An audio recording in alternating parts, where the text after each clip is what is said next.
I just want to pick up on something I was talking about a couple of weeks ago, which is this term shimmering database, which I still haven't found the source for, but I'm pretty sure I'm not using it in the way that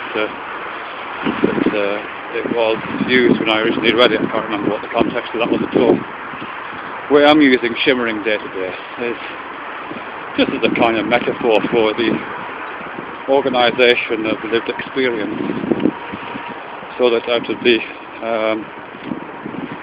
highly complex and well, just vast amount of information in the world, we somehow sift out the components of that world which are relevant to us.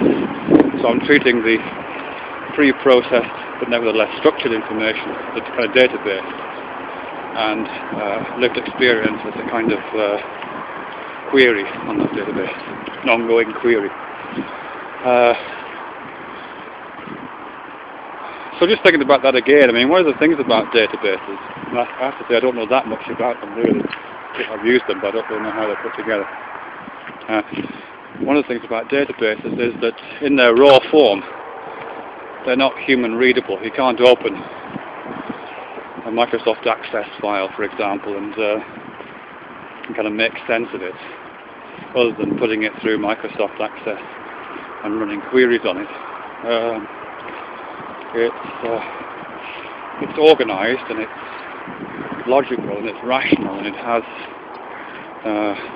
structure, but that structure doesn't correspond in any way to a sense that one can make of it without going through certain processes.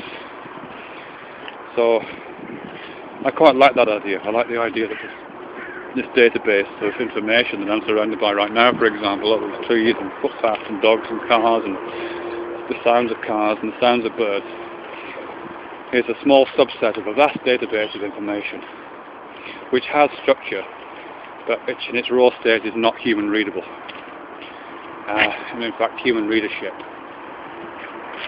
Swallows flying over here. Human readership is a kind of ongoing query, as I think I just said. So raw database is non-human readable, but the act of human readership gives it this ongoing quality of being that we associate with lived experience. So in terms of what the structure of that other database would be like, what would be missed out, if you like, in terms of the human query, I'm assuming all information to do with dimensionality beyond the 3 dimensions that we habitually walk around in would be absent. There seems to be some idea that we live in a 10 or an 11 or a 20-dimensional universe, and I don't really even know what that means, but to the extent that that means anything, it's absent from human experience, although there are methods to tap into the database directly, apparently, using certain scientific processes. But in terms of the human query, that those terms mean nothing, so they're absent. Obviously the world is a very small, and the world is a very large, and the world is a very fast. All those things are absent, and probably the world is a very slow, actually. I think it's very hard to wrap our head around enormous durations of time.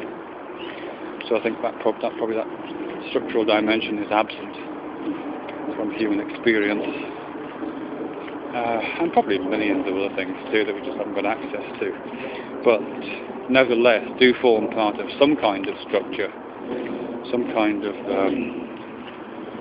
set of interlocking, intermeshing tables in this strange database. And the shimmering aspect, I guess, is the fact that every movement that we make with our senses, every movement that our mind makes, every turn of the head and movement of the hand,